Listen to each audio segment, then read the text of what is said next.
ونشهد أن لا إله إلا الله وحده لا شريك له ونشهد أن سيدنا ونبينا ومولانا محمدا عبده ورسوله صلى الله تعالى عليه وعلى آله وأصحابه وبارك وسلم تسليما كثيرا. أما بعد فأعوذ بالله من الشيطان الرجيم. بسم الله الرحمن الرحيم. ووصى بها إبراهيم بنيه ويعقوب يا بني إن الله اصطفى لكم الدين فلا تموتن إلا وأنتم مسلمون. صدق الله العظيم. عن سفيان بن عبد الله رضي الله عنه قال قلت يا رسول الله قل لي في الإسلام قولا لا أسأل عنه أحدا غيرك قال قل آمنت بالله ثم استقم او كما قال عليه الصلاة والسلام. میں کہہ رہا ہوں آواز کم کر دیں، ایکو بالکل بند کر دیں، آواز رکھیں بس. سبحان ربك رب العزة عما يصفون وسلام على المرسلين والحمد لله رب العالمين. اللهم صل على سيدنا محمد وعلى آل سيدنا محمد وبارك وسلم. اللہ تعالیٰ کا شکر آپ کے ساتھ یہاں بیٹھنے اور حاضر ہونے کا موقع ملا، اور عزیز محترم جناب مولانا مفتی عطاء الرحمان صاحب اور ان کے والد گرامی کو مبارکباد. عظیم جلسہ ہوا آپ کا. حقیقت میں تو جلسہ آپ کا مغرب کے بعد اس وقت ہو گیا جب امیر الہند دامت برکاتہم تشریف لے آئے، اور اس کے بعد دوسرے علماء کے خطاب بھی ہو گئے. برادر مکرم مولانا حبیب اللہ مدنی صاحب کے خطاب کے دوران میں آیا. اب بیان کی گنجائش اور ضرورت دونوں ختم ہو چکی ہیں، لیکن ایک نظام ہوتا ہے تو اس کے مطابق آدمی پابند ہوتا ہے کہ کچھ کرے اور کہے. تو مختصراً دو تین باتیں. مسلمانوں کے مسائل میں اگر یہ طے کرنا ہو کہ سب سے بڑا مسئلہ یا سب سے بڑی ضرورت یا سب سے اہم معاملہ کیا ہے، اور اس کا فیصلہ کرنے کے لیے مسلمانوں میں جو بڑے دماغ ہوں دنیا بھر میں، ان سب کو جمع کر کے ان سے فیصلہ کرانے کی کوشش کی جائے، تو ہمیں یہ لگتا ہے کہ ایک بات پر ان کا اتفاق ہو جائے گا کہ مسائل تو بہت ہیں، لیکن سب سے بڑا مسئلہ ہے کہ ہم اور ہماری نسلیں ایمان پر قائم رہیں، ایمان پر جئیں اور ایمان پر مریں. مسائل اور بھی ہیں اور بہت سارے ہیں، اور ہر مسئلے کے حل کے لیے ہمیں محنت بھی کرنی ہے، کوشش بھی کرنی ہے. لیکن جو اصل مقصد ہے، جو اصل منشا ہے، جو اصل گویا ہماری ساری سرگرمیوں کا محور ہے، وہ یہی ہے کہ ہم دنیا میں جئیں مسلمان بن کر، اور دنیا سے جائیں مسلمان بن کر. ایمان پر جئیں، ایمان پر مریں، اسلام پر جئیں، ایمان پر مریں. یہ تو ہمارا مسئلہ ہے. دوسری طرف ایک دنیا ہے، دنیا کی طاقتیں ہیں، دنیا کی آبادی کا ایک بڑا حصہ ہے. اس کا مسئلہ وہ ہے جو شیطان کا مسئلہ ہے، جس کا ارادہ کر کے یا چیلنج دے کے شیطان دنیا میں آیا تھا. حضرت آدم علیہ السلام کے واقعے میں سجدے سے انکار کرنے کے بعد، اللہ کی طرف سے مردود ہونے کے بعد، اللہ کی طرف سے قیامت تک کی مہلت ملنے کے بعد جو شیطان نے چیلنج دیا تھا وہ یہی تھا کہ میں دنیا میں جا کر آدم کی اولاد میں زیادہ سے زیادہ لوگوں کو جہنم میں لے جانے کی کوشش کروں گا. یہ جو اس کا مشن ہے، یہ ظاہر ہے کہ اس کے کارندوں کا مشن ہے، جو شیاطین الانس والجن دونوں ہیں، انسانوں میں سے بھی ہیں اور شیطان کی برادری سے بھی ہیں. تو ہمارے سامنے یہ چیلنج اس وقت سب سے بڑا چیلنج بن کے کھڑا ہے. ہم جس زمانے میں جی رہے ہیں، اس زمانے میں عمومی طور پر طاقت ہمارے پاس نہیں ہے. جن ملکوں میں ہم حکومت بھی کرتے ہیں تو یہ کہیں اگر تو کوئی غلط بات نہیں ہوگی کہ حقیقی طاقت کا سرا وہاں بھی شاید ہمارے ہاتھ میں نہیں ہے، اور خصوصاً ایسے مسائل جن کا تعلق ہماری بنیادوں سے ہے، ہمارے ایمان سے ہے، ہمارے نوجوانوں کی تربیت سے ہے، ان مسائل میں تو مجھے لگتا ہے کہ بالکل ہمارے ہاتھ میں نہیں ہے۔ مجھے ایک چیز یاد آتی ہے، غالباً 2003 کی بات ہے، جب عراق میں صدام حسین کی حکومت کا خاتمہ ہوا تھا امریکہ کے ذریعے، اور امریکہ کی نمائندہ حکومت وہاں قائم ہوئی تھی۔ اس کے قیام کو 3 مہینے ہوئے تھے شاید، جب اخبار میں ایک چھوٹی سی خبر آئی تھی، اسے میں نے پڑھا اور پڑھ کر میں متوجہ ہوا، چونکا اور اس کو یاد رکھا، بیان بھی کیا بہت سی جگہ۔ خبر یہ تھی کہ حکومت نے، یعنی وہی امریکہ کی نمائندہ حکومت نے ایک فرمان جاری کیا کہ یونیورسٹیوں میں جو مذہبی دینی شعبہ ہے، دینیات کا شعبہ ہے، اس کے نصاب پر نظر ثانی کی جائے۔ آپ غور کریں کیا مطلب ہوا اس کا۔ صدام حسین کے دور میں ہی کون سی یونیورسٹیوں میں دارالعلوم کا نصاب پڑھایا جا رہا ہوگا؟ یونیورسٹیوں کا ایک شعبہ، دینیات کا شعبہ، اس میں جس قدر قرآن و حدیث پڑھایا جا رہا تھا وہ بھی منظور نہیں تھا، اس پہ نظر ثانی۔ اور نظر ثانی کا مطلب تو آپ سمجھتے ہوں کہ اس زمانے کے بہت خاص لفظوں میں سے ہے نظر ثانی، یعنی اگر یوں کہا جائے، کہنا ہو کہ مثلا حکومت نے تیل کی قیمت بڑھائی تو یوں نہیں کہا جائے گا کہ تیل کی قیمت بڑھائی، کہا جائے گا تیل کی قیمتوں پہ نظر ثانی کی گئی۔ کہنے کا یہی طریقہ ہے۔ تو نظر ثانی کا مطلب تھا کہ وہاں سے دینی نصاب کو اور گھٹا دیا جائے۔ میں نے یہ گزشتہ 20-25 سالوں کے عرصے میں دنیا کے اندر ملکوں میں جو تعلیمی نظام چل رہے ہیں، چھوٹی موٹی معلومات، میری معلومات بہت زیادہ نہیں ہے، لیکن جو مشاہدہ کیا ہے اور وہ ہمارے ملک میں بھی آ گیا، تو ان سب کو دیکھ کر یہ سمجھا ہے کہ عالمی طاقتوں کا ایجنڈا ہے تعلیم کے سلسلے میں، جو ہر ملک میں نافذ ہو رہا ہے، وہ مسلم ملک ہو یا دوسرے ملک ہو، ہمارا ملک بھی اسی میں آتا ہے۔ ایسے حالات میں ظاہر ہے کہ ہم اس کو ختم کرنے کی پوزیشن میں نہیں ہیں، تو اس کے ساتھ رہتے ہوئے ہمیں اپنے اور اپنے بچوں کے ایمان کی حفاظت کا انتظام کرنا ہے۔ وہ انتظام جو ہے ہماری طرف سے، یہ وہ مدرسے ہیں جو ہمیں ہمارے بڑوں کی میراث کے طور پہ مل گئے ہیں اللہ کے فضل سے۔ لہذا اب سب سے بڑا کام ہمارے کرنے کا یہ بنتا ہے کہ ہم ان مدرسوں کو اس طرح چلائیں جیسے ہمیں انہیں چلانا چاہیے۔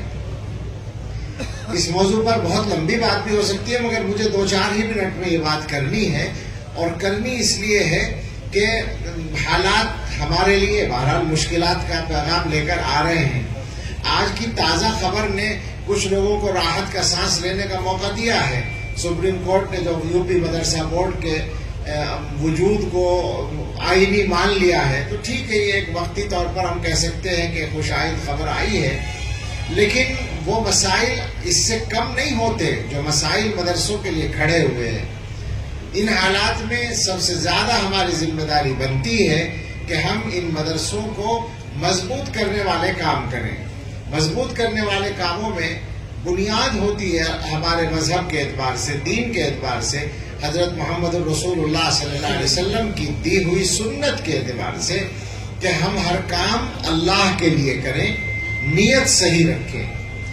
اور ہم کا مطلب مدرسوں میں کام کرنے والے سب لوگ، یعنی مثلا مدرسوں کے ذمہ دار بھی، مدرسوں میں پڑھانے والے بھی، مدرسوں میں پڑھنے والے بھی، اور مدرسوں میں تعاون کرنے والے بھی، کسی کے بھی سامنے ختم کرنا، کسی کے بھی سامنے اللہ کی رضا کے علاوہ کوئی اور مقصد نہ ہو۔ خاص طور سے میں اپنے بچوں سے، جوانوں سے جو بڑی تعداد میں یہاں بھی موجود ہیں اور ہر جگہ رہتے ہیں، یہ کہوں گا کہ یہ عمر جو ہے، اس عمر میں آدمی کو نمایاں ہونا اچھا لگتا ہے۔ اس عمر کی خواہشات میں سب سے بڑی خواہش، بلکہ اگر غور کریں تو اس عمر کی کیا قید ہے۔ ہم لوگوں کی عادت ہو گئی ہے کہ ہم سفید داڑھیوں والے جو ہیں وہ جوانوں پر بات رکھ کر کہہ دیتے ہیں، ورنہ جوان ہو یا بوڑھے ہم سب کا اس معاملے میں ایک جیسا حال ہے کہ اپنے آپ کو نمایاں کرنے کی خواہش ہمارے اندر بہت رہتی ہے۔ اور نمایاں کرنا بھی کیا ہے؟ زیادہ سے زیادہ یہ کہ ویڈیو میں ہمارا چہرہ آ جائے، فوٹو میں ہمارا چہرہ آ جائے، اسٹیج پہ ہم نظر آ جائیں، یہ اتنی چھوٹی سی اور اتنی معمولی سی اور اتنی غیر یعنی پائیدار سی خواہش ہے کہ کسی سمجھدار آدمی کی خواہش ہونی نہیں چاہیے، مگر یہ ہو رہا ہے، ہوتا ہے، نقصان ہوتا ہے اس سے، آدمی اصل کام پر دھیان نہیں دے پاتا۔ اصل کام کرو، جس کے کرنے کا جو کام ہے اس کام کو اللہ کی رضا سامنے رکھ کر کرو۔ پڑھانے والے اس چکر میں نہ رہیں کہ ہماری تعریف ہوگی، ہماری شہرت ہوگی، بلکہ ہمیں بچوں کو تیار کرنا ہے، ہمیں طلبہ کو بنانا ہے، ان کو اپنے پاس جو کچھ ہے وہ منتقل کرنا ہے ان تک اللہ کی رضا کے لیے۔ اسی طرح بچے بھی یہ نیت کریں کہ ہمیں اللہ کی رضا کے لیے علم حاصل کرنا ہے۔ تعاون کرنے والوں سے کہنا ہے کہ آپ کو یہ شوق بالکل نہیں ہونا چاہیے کہ آپ نے جو تعاون دیا اس کا اعلان ہی ہو، یا اس تعاون کی وجہ سے مدرسے والے اب آپ کی رائے کا لحاظ کریں، آپ کی بات مانے، یا آپ کو الگ سے عزت دے۔ یہ سب دنیا کے مطالبے ہیں۔ آپ نے جو دیا ہے وہ اللہ کے لیے دیا ہے، جنت میں جانے کے لیے دیا ہے۔ جتنی دنیا میں اغراض مل جائیں گی، جنت میں جانا اتنا ہی کمزور ہو جائے گا۔ تو بنیادی بات ہے کہ ہم سب لوگ نیت پر اپنی محنت کریں، اپنی نیت کو ٹھیک رکھنے کی کوشش کریں، اور یہ ذہن میں رکھیں کہ دنیا کی نمائش سے شہرت نہیں ہوتی۔ اخلاص وہ اصل بنیاد ہے جس کی وجہ سے دنیا جانتی ہے، اس لیے کہ سارے معاملات کا تعلق اللہ سے ہے۔ جب کوئی چیز اللہ تعالیٰ کے یہاں مقبول ہوتی ہے تو پھر وہ دنیا میں مقبول ہوتی ہے اور متعارف ہوتی ہے۔ بطور مثال میں عرض کروں کہ دارالعلوم دیوبند قائم ہوا تو کوئی اشتہار پہلے سے نہیں تھا، بعد میں اشتہار دیا گیا کہ ہم نے ایک مدرسہ شروع کیا ہے، اور وہ اشتہار بھی اس لیے دیا گیا کہ تاکہ لوگوں کو پتہ چلے کہ ایک نیا نظام شروع ہوا ہے۔ اور کوئی اعلان نہیں تھا، کوئی جلسہ نہیں تھا، ایک استاد اور ایک بچے کو بٹھا کر کام شروع کر دیا گیا مسجد میں، اور اپنی عمارت دارالعلوم کی کام شروع ہونے کے 10 سال کے بعد نودرے کی جو بنیاد رکھی گئی ہے وہ دارالعلوم کے شروع ہونے کے پورے 10 سال کے بعد 1283 میں دارالعلوم قائم ہوا ہے۔ شیخ الہند نے پڑھنا شروع کیا ہے، اور شیخ الہند کرائے کے مکانوں میں اور مسجدوں کے حجروں میں پڑھ کے فارغ ہو گئے ہیں۔ 1293 میں نودرے کی بنیاد رکھی گئی ہے۔ ایسی صورتحال میں سال پورا ہونے سے پہلے دارالعلوم دیوبند میں ہندوستان سے باہر کے علاقوں کے طلبہ آ چکے تھے۔ آپ اندازہ کریں کیا چیز تھی یہ، اور چند سالوں کے اندر ساری دنیا میں شہرت پہنچ گئی تھی۔ یعنی اپنی عمارت بننے سے پہلے دنیا کو پتہ چل گیا تھا کہ ہندوستان کے اندر اسلام کی حفاظت کا اکیلا بننے جا رہا ہے۔ یہ کیوں تھا؟ اخلاص کی وجہ سے۔ اس لیے کہ جو چیز اللہ کے یہاں قبول ہو جاتی ہے پھر وہ ساری دنیا میں قبولیت پا جاتی ہے۔ یہی معیار ہے۔ ہمیں سب کو یہ بات یاد رکھنی چاہیے کہ ہمارا اپنے رب کے ساتھ جو رویہ ہے، جو طریقہ ہے، اور ہمارا اس کے احکام کی تعمیل میں جو انداز ہے، اسی کا عکس ہماری ذات پر پڑتا ہے، اور لوگوں کا جو ہمارے ساتھ برتاؤ ہے اس پر پڑتا ہے۔ ہمارے حضرت ایک بات فرمایا کرتے ہیں کہ جو بندہ اللہ سے جتنا ڈرتا ہے اللہ کے بندے اس سے اتنے ہی ڈرتے ہیں۔ جو بندہ اللہ سے جتنی محبت کرتا ہے اللہ کے بندے اس سے اتنی ہی محبت کرتے ہیں، اور جو بندہ اللہ کی جتنی عبادت کرتا ہے اللہ کے بندے اس کی اتنی ہی خدمت کرتے ہیں۔ مطلب یہ ہے کہ آپ کا جو معاملہ اللہ کے ساتھ ہے وہ اس معاملے کا عکس لوگوں کے دلوں پر پڑ جاتا ہے، اور لوگوں کا رویہ آپ کے ساتھ ویسا ہی بن جاتا ہے۔ یہی راز ہوتا ہے اللہ والوں کی محبوبیت کا کہ لوگ ان کو جانتے بھی نہیں، دیکھا بھی نہیں، دعائیں کرتے ہیں کہ ہمیں زیارت کا موقع مل جائے، اس لیے کہ وہاں اللہ کی محبت کا معاملہ ہوتا ہے۔ خیر، کہنا یہ ہے کہ ہماری اگر نیت صحیح ہوگی تو ہمارے یہ ادارے مضبوط ہو جائیں گے، اور اللہ تعالیٰ کی مدد ہمارے ساتھ ہوگی۔ جب ہماری نیت صحیح ہوگی تو ہمارا عمل بھی صحیح ہوگا۔ اس کے علاوہ جو حالات ہیں، ان حالات میں انتظامی معاملات کو بھی ہمیں ٹھیک کرنا ہے، اور بس بات ختم کرتے ہوئے وہ 2-3 باتیں ضرور کہہ دی جائیں جن کے بغیر آج کے ہندوستان میں کسی بھی گفتگو میں چارہ ہی نہیں ہے کہ ہم بات ختم کر دیں، اور وہ یہ ہے کہ ہم مسلمان اپنے گھروں کو دیکھیں اور اپنے حالات کو دیکھیں۔ 3-4 مصیبتیں ہیں جو سارے ملک میں آبادی میں اب تو یہ کہنے لگا ہوں، اس لیے کہ میں 6-7 سال سے ہندوستان کے کونے کونے میں جہاں بھی گیا ہوں، چھوٹے اور بڑے جلسے میں، چھوٹی یا بڑی آبادی میں، مسجدوں کے جلسوں میں یا مدرسوں کے جلسوں میں یا میدانوں میں، ہر جگہ میں نے عموماً تقریر کے دوران ہی یہ معلوم کیا یا الگ سے پوچھا ہے کہ یہاں کے حالات کیا ہیں۔ میں نے پوچھا ہے سودی قرضہ تو نہیں ہے آپ لوگوں کے یہاں؟ تو ابھی تک کوئی جگہ نہیں ملی جہاں پہ نہیں میں جواب مل گیا ہو۔ کشمیر سے لے کے کیرلا تک کی بات کر رہا ہوں، گجرات اور راجستھان سے لے کے تریپورہ اور آسام تک کی بات کر رہا ہوں، اور بیچ کے سارے علاقے اور ہمارے سارے اضلاع اور ان اضلاع کے چھوٹے بڑے گاؤں اور قصبے، سب جگہ کی بات میں کر رہا ہوں۔ اور اب تو میں یقین سے کہتا ہوں کہ مسلمانوں کی کوئی آبادی اس مصیبت سے خالی نہیں ہے کہ سودی قرضوں میں بندھے ہوئے ہیں، بندھے ہوئے ہیں۔ ایک حدیث سب کو معلوم ہے، اللہ کی لعنت ہے سود لینے والے پر بھی دینے والے پر بھی۔ حدیث پہ تو سب کا یقین ہے، جب اللہ کی لعنت ہے تو گھر کے حالات ٹھیک کیسے ہوں گے؟ رحمت کیسے آئے گی؟ گھر میں برکت کیسے آئے گی؟ بچے کیسے صحیح ہوں گے؟ دوسری مصیبت، مجھے تفصیل کا موقع نہیں، دوسری مصیبت نشے کی ہے۔ پورے ملک میں یہ صورتحال ہے، کوئی جگہ بچی ہوئی نہیں ہے جہاں مسلمان اور ان کے بچے نشے میں مبتلا نہ ہو۔ کشمیر کی بات بھی کر لیں آپ تو جا کر دیکھ لیں، اس وقت کشمیر والے سر پکڑے بیٹھے ہیں۔ کشمیر کے جو فکر مند لوگ ہیں وہ کتنے پریشان ہیں، وہاں کے نوجوانوں کو، لڑکوں اور لڑکیوں کو، اور صرف کشمیر میں نہیں پورے ملک میں یہی حال ہے۔ ایک جگہ سے میرے پاس ایک میسج آیا، نام بھی لینا اچھا نہیں لگتا صوبے کا، کہ فلاں صوبے سے آیا، فلاں شہر سے آیا، ایک یو پی سے باہر سے آیا، ایک لڑکی کا میسج، میں نہیں جانتا کون تھی، میرا نمبر کہاں سے ملا۔ اس نے کہا کہ آپ لوگ دلی اور فلاں جگہوں پہ جا کے بیان کرتے رہتے ہیں، ہمارے علاقے میں بھی تو آئیے، ہمارے یہاں جو حالت ہے وہ یہ ہے کہ اس وقت نشہ ہماری بہنوں میں عام ہے۔ اور اپنی بہن کے بارے میں اس نے لفظ لکھا، آسان نہیں ہے لکھنا، کہ میری بہن نشے کی عادی ہو گئی ہے اور ایک لڑکے سے اس کے غلط تعلقات ہیں۔ اصلاح کے لیے آئیے، کوشش کیجیے۔ یہ صورتحال ایک جگہ کی نہیں ہے، تقریباً ہر جگہ، چونکہ نشے کے بعد تو آدمی کس برائی میں مبتلا ہو کہنا مشکل ہے، ام الخبائث اسی لیے کہا گیا۔ تو سود عام ہے، نشہ عام ہے۔ اس کے علاوہ آج ہی دن میں کو بات اور کر رہا تھا، مجمع عام میں کہنا اچھا نہیں لگتا، لیکن اشارہ کیا ہوگا صراحتی ہے، بدکاری بہت زیادہ اس وقت بڑھ گئی ہے۔ اور آپ جانتے ہیں کہ اس کے عذابوں میں سے قحط بھی ہوتا ہے اور زلزلے بھی ہوتے ہیں، اللہ تعالیٰ کی رحمت سے دوری بھی ہوتی ہے۔ اور وہ بدکاری جو رضامندی سے ہے، اس کا پتہ کم چلتا ہے نا، بالجبر اگر ہو تو وہ آسان نہیں ہے، اور وہ ویسا ظلم دنیا میں بھی مانا جاتا ہے، لیکن بالرضا کو دنیا میں جرم اور ظلم نہیں مانا جاتا۔ تو کم سے کم مسلمانوں کے گھروں میں اور مسلمانوں کے ماحول میں تو یہ نہیں ہونا چاہیے، اس سے پوری طرح اپنے آپ کو نکالنے کی ضرورت ہے۔ اور انہی سب چیزوں کا شاخسانہ ہے وہ جس کی طرف ابھی کسی نے اشارہ کیا تھا کہ بچیاں یا بچے ایمان سے پھر رہے ہیں۔ کیوں پھر رہے ہیں؟ وہ صرف ان خواہشات کی تکمیل کے چکر میں۔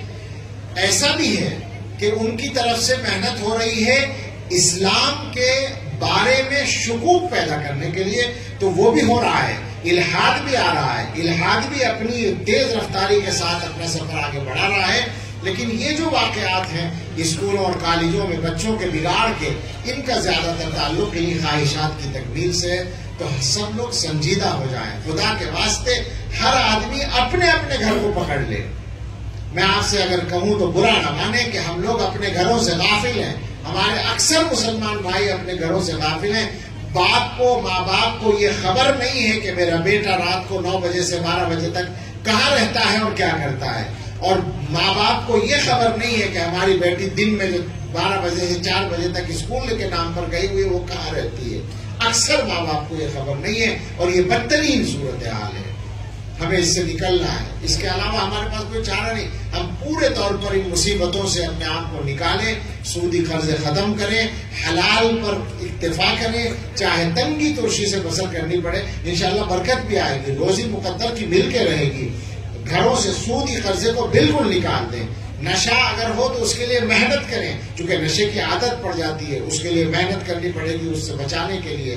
اور برائیوں پر نظر رکھیں، برائیوں کے ہونے کے جو راستے ہیں ان کو بند کریں۔ غیر محرموں کی ملاقاتوں کے راستے بند کریں اور نگرانی رکھیں. یہاں سے اگر یہی چیز ہم لوگ یاد کر کے لے جائیں اور اس پر کچھ عمل ہو جائے، خدا کے واسطے جلسے کو رسم نہ بنائیے. جلسہ کرنا بھی، میں کل ایک جگہ کہہ رہا تھا، جلسہ کرنا بھی آسان نہیں ہوتا. آج کل تو اور مشکلات پیدا ہوئی. جلسہ کرنے والوں سے پوچھو کتنے دنوں پہلے سے محنت کرتے ہیں، کتنے تاریخیں لینا ایک محنت کا کام ہوتا ہے، اس کے لیے خرچ کا انتظام کرنا، آپ سب کو دعوت دینا اور اس کے بعد عملی طور پر جلسے کی ساری کارروائی چلانا اور سرکاری ضابطوں کو پورا کرنا. ان سب محنتوں کے بعد جو کام ہوتا ہے اس کا کوئی فائدہ تو ہونا چاہیے. وہ فائدہ یہ ہے کہ ہم تبدیلی پیدا کریں اپنے ماحول میں. اگر کل کوئی ہمارے گھر میں کمی تھی، آئندہ کل وہ کمی باقی نہیں رہنی چاہیے. اس کی کوشش کریں. اللہ ہم سب کو توفیق دے. اور